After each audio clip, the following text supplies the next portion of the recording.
Thank you for joining us here at Ask a Historian. I'm Matthew Wilkinson, historian with Heritage Mississauga. And each week we invite you to send in your questions and we'll explore the stories of the city of Mississauga together. Like, subscribe, and follow us and stay up to date on all the heritage happenings with Heritage Mississauga. Joining us this week on Ask a Historian is Lindsay Doren. Lindsay is the Coordinator of Education and Engagement with the Museums of Mississauga. And this week, we're going to explore one of my personal favorites, and I've said that before, the annual tradition of maple magic at the Museums of Mississauga.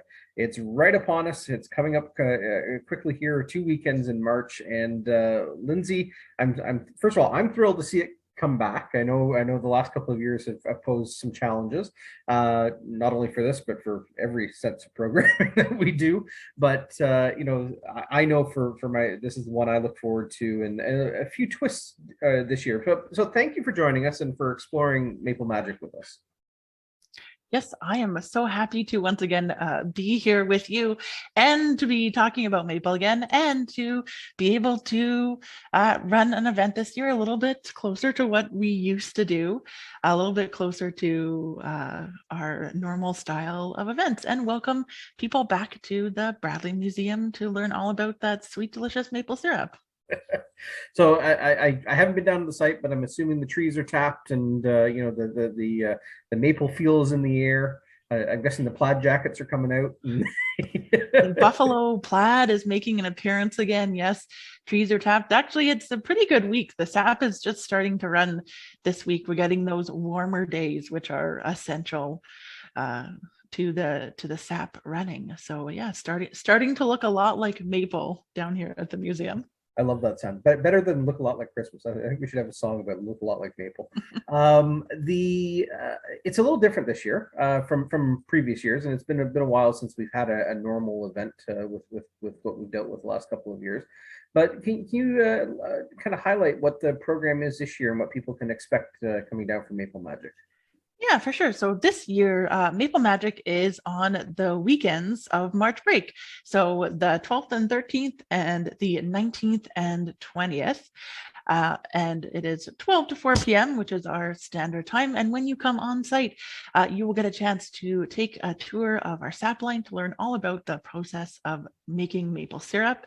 And that will include a stop at the fire pit, where if you come the first weekend, you'll actually get to learn some maple knowledge from Mark Sault of the Mississaugas of the Credit First Nation, who has years and years of experience making maple syrup. He's been nice enough to come down for us and share that knowledge with visitors on the 13th and 14th. And on the sapline tour, you'll also get a chance to stop in the Bradley House and find out how maple taffy and candy are made and get a sample to taste of that. You will be able to also do a maple syrup taste test on site with some pancakes. We're going to test your maple syrup knowledge. We're going to give you some different varieties of syrup. You can't see this, so I'm going to hold them up. These don't look different in camera, but I promise they taste different in person. Well, I saw a slight color difference. There's a lighter and a darker. I saw that. There is. We're going to give you a chance. We want to see how well you know your maple syrups. You're going to get a chance to taste test a few different syrups and see if you can identify them for us with pancakes, because maple and pancakes go together very well for most people, not me. As we know, I'm not the biggest fan of pancakes. You got to revoke my maple card or my Canadian card for that. But so you'll get a chance to do that while you're on site. We have an exhibition up in the Anchorage from tree to table, all again about maple syrup production from its indigenous roots through to modern production. And you can also purchase some maple items in our gift shop as well while you're here. Out and about, we also have a maple goose chase called Hunt for Maple. So you'll have a little scavenger hunt style around the site. I will note that the goose chase is actually, the maple Hunt for Maple is up all of March. So if you wanted to come before or after the event, you can actually drop by Bradley Museum at any time and do that outside. And you can download that app on your phone. We also have paper copies available on site as well that you can grab and do the Hunt for Maple. You also have some activities that are, most of what you think you just said is both weekends, but then you also have some things that are specific to each weekend, right?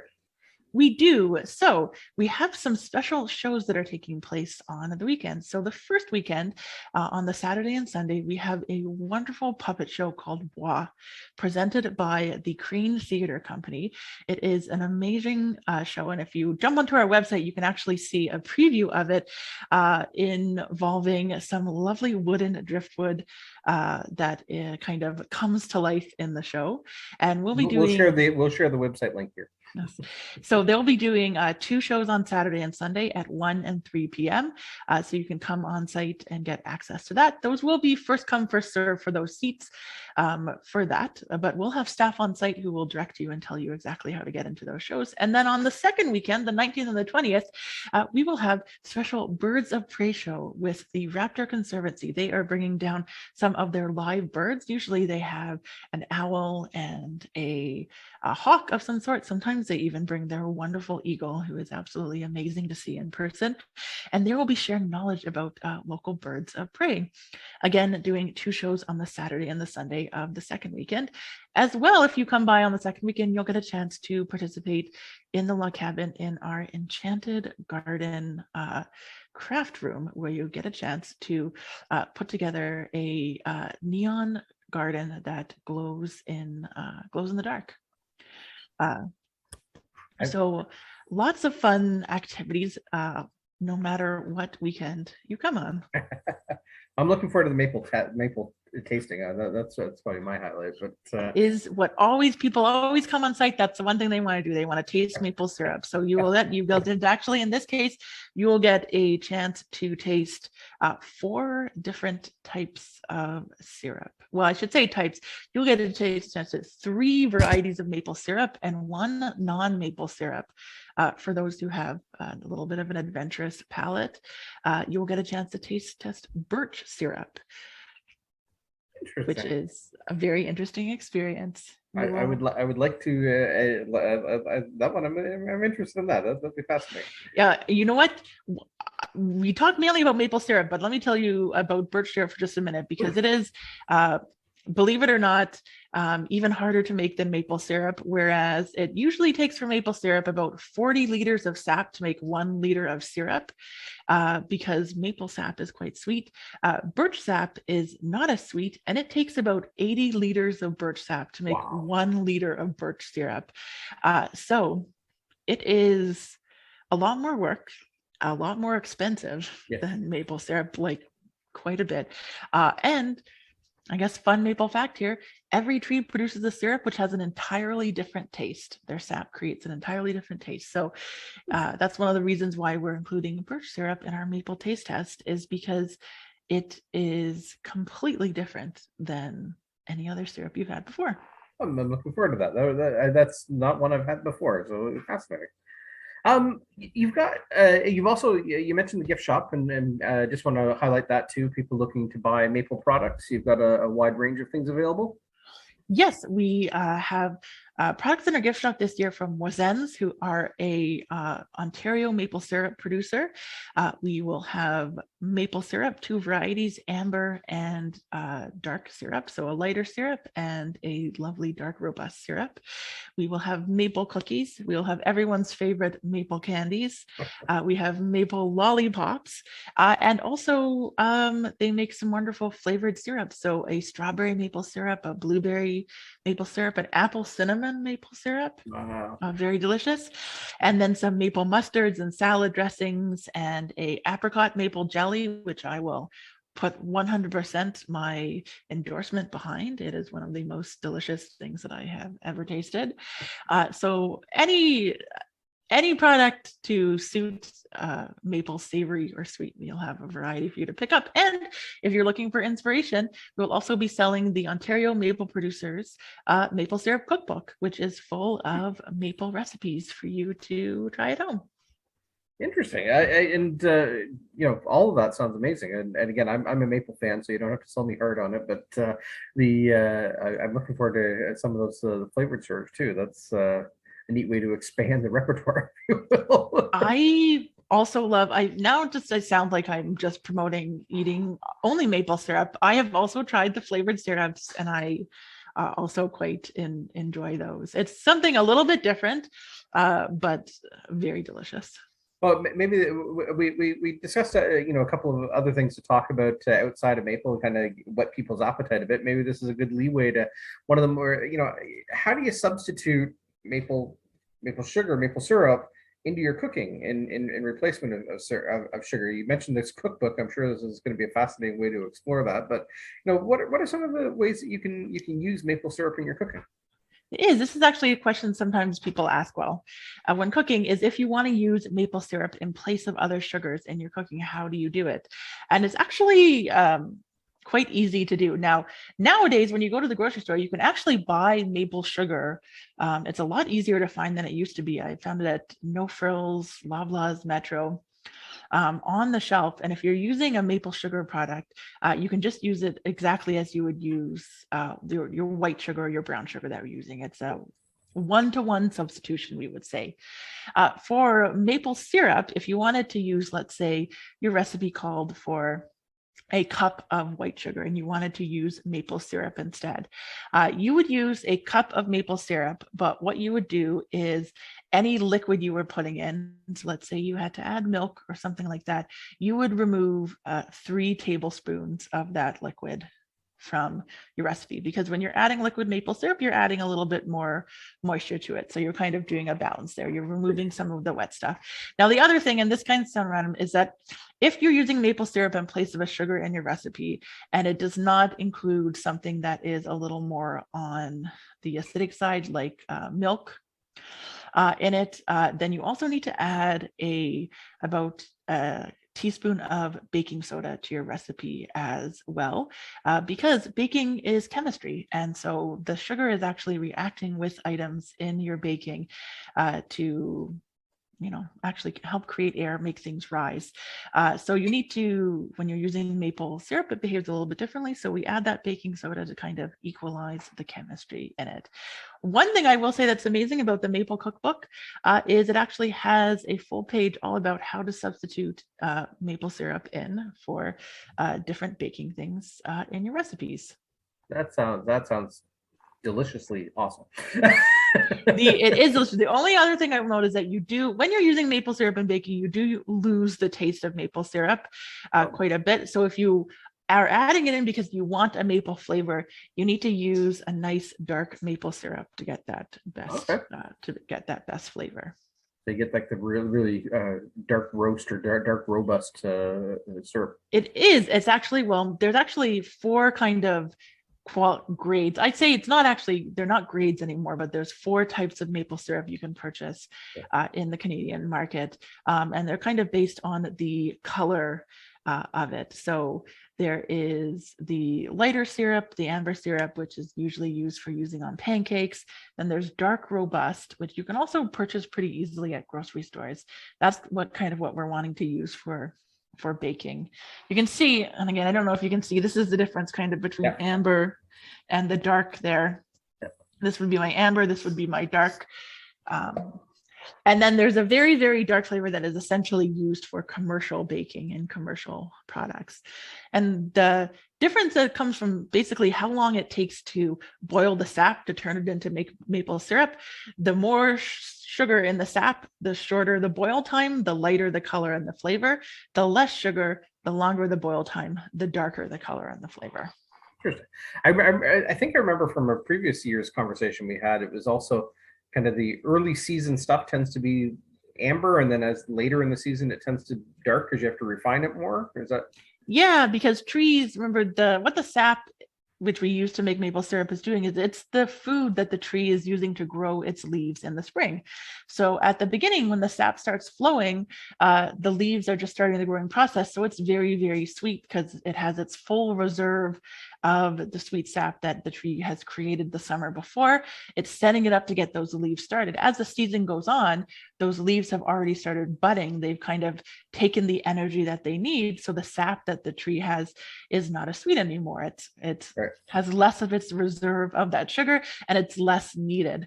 So oftentimes it's the lighter syrup that's created earlier in the season and the darker syrup that is created later in the season.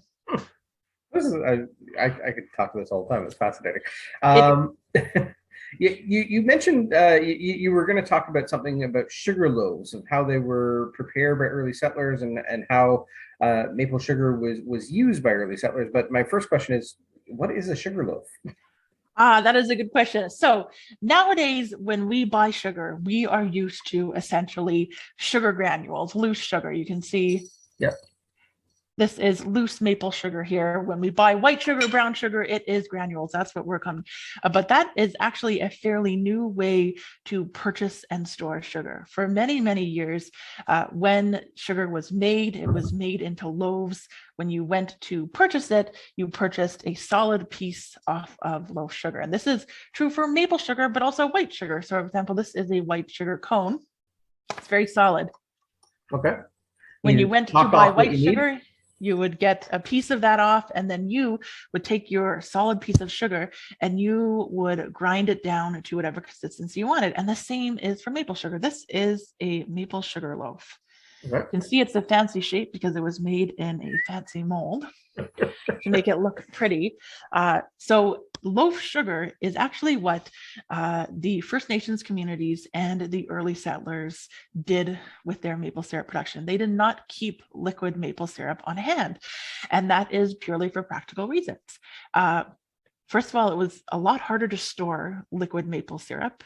Now we have glass jars and tin cans and every sort of manufacturing process you can imagine. So it's easy for us to store liquids, not so easy for them.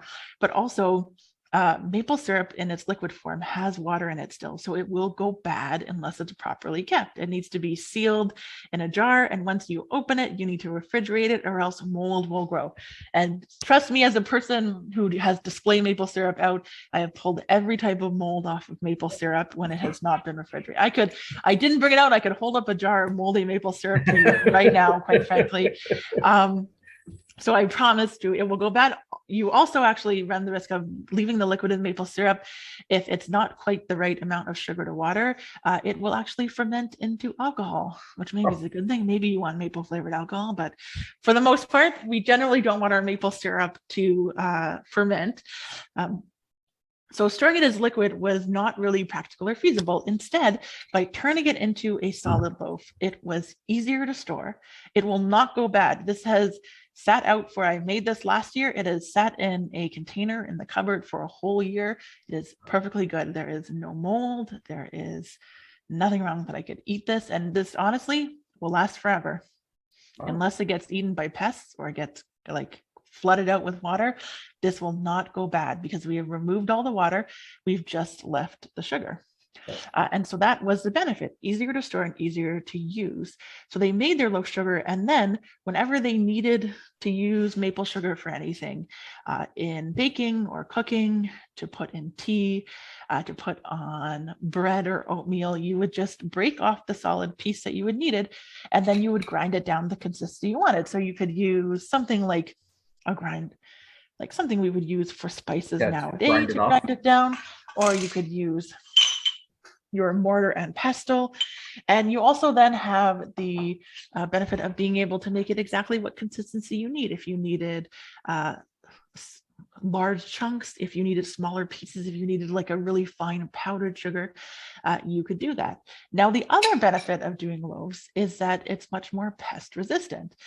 If you did get probably the worst thing that could happen to any community before early community was putting your food stores away and then having pests get in and destroy all your hard work, because you cannot go to the grocery store to buy more food to replace.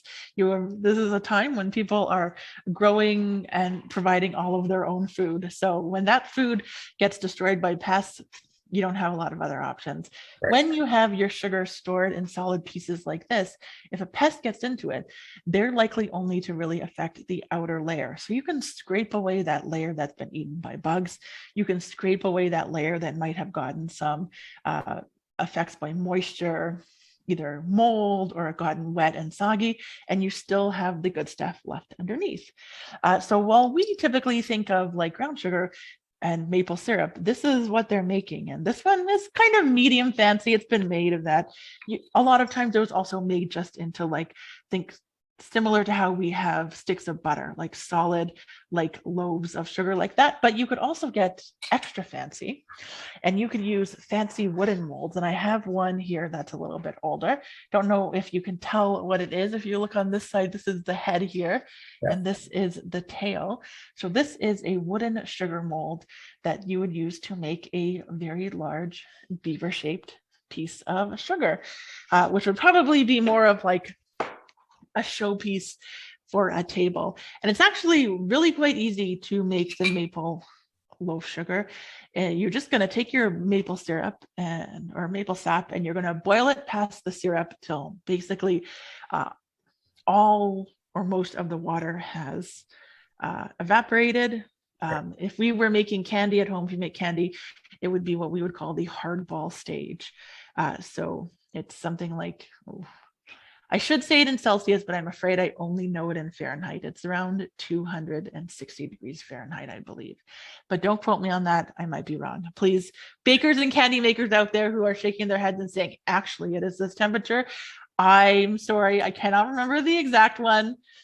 So I'm acknowledging right off the bat that might not be factually correct. You do it by feel and by sight, right? That's the... I do, yes. You can tell by feel and sight, and then you pour it into the mold, and it cools, and you have your lovely solid loaf mold. So you too could make loaf sugar if you really wanted it. If you had lots of maple syrup you didn't want to keep in your fridge, then just break off a piece. It is actually really good for oatmeal. If you have hot oatmeal, you break the pieces off, it melts inside of it very nicely. Oh, that sounds actually cool. I never thought of that. So I've heard it over the years, and I've seen, the prices for maple products going up as well, because I guess the production of it is declining somewhat. We pride ourselves, I think, in Canada, particularly in northern Quebec, about maple syrup production and being a home of maple syrup. Of course, we share that a little bit with the American Northeast as well. But climate change, I think, has had an impact. We've seen some challenges to the maple flow of the season, if you will, over time. Can you talk a little bit about some of the challenges we face in our changing world? Yeah, definitely. It's actually a problem that's only going to get increasingly bad because, nature in general, trees in general, are very sensitive to the environments around them. And maples are particularly sensitive trees, especially sugar maples, where we get most of our maple syrup production from. They like a certain amount of water. They like a certain amount of sun. When they get too much water, they are not healthy. When they get too much sun, they are also not healthy.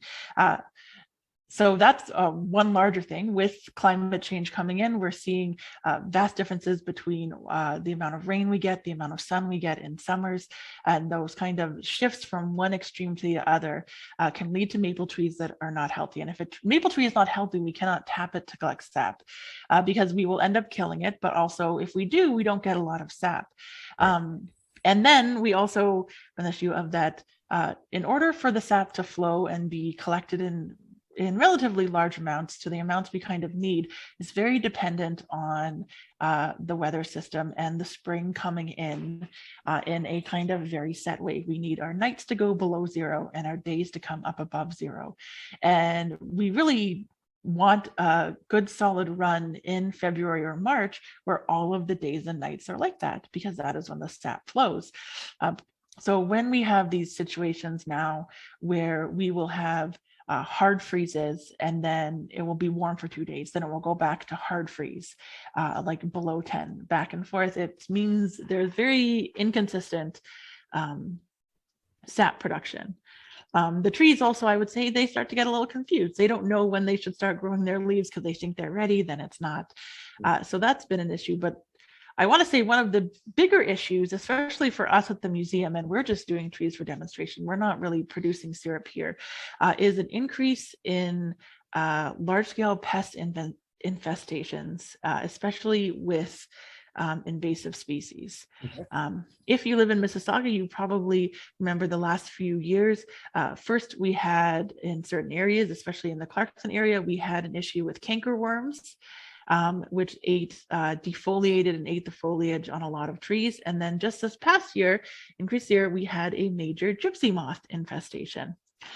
Those are both pests which really love hardwood trees, which means that in the course of a spring, when they are breeding, they can eat all of the leaves from a tree really easily, which is bad news for maple production because the leaves are what actually make the sugar that gets stored in the tree as starches over winter and then becomes the sweetness and the sap. So if all of the leaves on a tree are destroyed or not grown, then we will not have a good sap run the next year. Right. Not to mention that if a mature tree, even if not a mature tree, but any sort of tree is defoliated badly in 2 years in a row, that tree will very much struggle to survive. And we've noticed that at Bradley. In fact, if you've been coming to the events for about a decade or so, you will see that we do not tap all the same trees we do anymore because a number of our trees have become very stressed with environmental factors. And if we tap them, we would end up killing them essentially. So one of the issues with the kind of climate change has been that these pest infestations have gone from once a decade to like once every 5 years, once every 2 years. And while we do mitigation things to try to control it and keep the trees from being too damaged, there's a lot of stuff that's also outside of our control. So these are kind of larger issues that are continuing to affect maple production as a whole. And Canada actually produces about 85% of the world's maple syrup. There's some, you're right, in the kind of northeastern parts of the United States, because that is where sugar maples grow really well. And randomly also maple syrup production in Germany and the Netherlands. I didn't know that. Weirdly enough, we have grown maples there. So it is one of those things where so much of maple syrup is out of our control because it is trees, they're living things that we need to take care of, but also the nature of how sap is made and what it is means that it's also wildly varying from tree to tree, the amount of sugar in the sap, the amount of sap a tree produces. Each tree essentially has its own preferred amount of sugar that it produces in the sap. Which I think is also amazingly fascinating. It's almost like a DNA thing. So there are things that we simply will never have any control over. And though there's been actually a number of scientific innovations to try to see how we can better provide consistency to how we collect sap and how trees produce sap, none of them have really taken off as being very, very successful because nature is out of our control. So as we see these climate change issues, it's only going to become an increasing problem. And you'll notice it on our site too. In fact, because we know that our trees are only mature trees we have now are likely not going to be able to be tapped consistently. We've this past year planted about 8 more maple trees on our property, which will take probably about another 10 to 15 years before they're big enough for us to actually tap for events. So there's future planning that goes into that. I will say this is somewhat tangentially related. Because maple syrup production varies season to season, Quebec actually holds a massive inventory of maple syrup surplus in warehouses, so that if there ever is a season where there's a really bad collection because of weather or pests, they will be able to still meet supply needs. Well, I think like you said, it's almost like the tree's DNA. The maple tree, the sugar maple tree, is a sensitive tree, but it's a signpost for climate change too. We can use them as kind of barometers to kind of see how far that needle is moving, and it behooves us to pay attention to those signs of nature. And if we enjoy maple syrup, and I'm certainly one of those people, we should reflect on the bigger picture that impacts maple syrup and what that means in the broader context of our world. So, great insights. So, with that, Lindsay, I think we should wrap this up and invite everyone to come down. to Maple Magic, check it out. The website will be shared below. And again, it's the 2 weekends of March break. So the first weekend is March 12th and 13th, and the second weekend is March 19th and 20th. Some things happening both weekends and other things happening one weekend, and a different program on the second weekend. So check out the website for more details on that.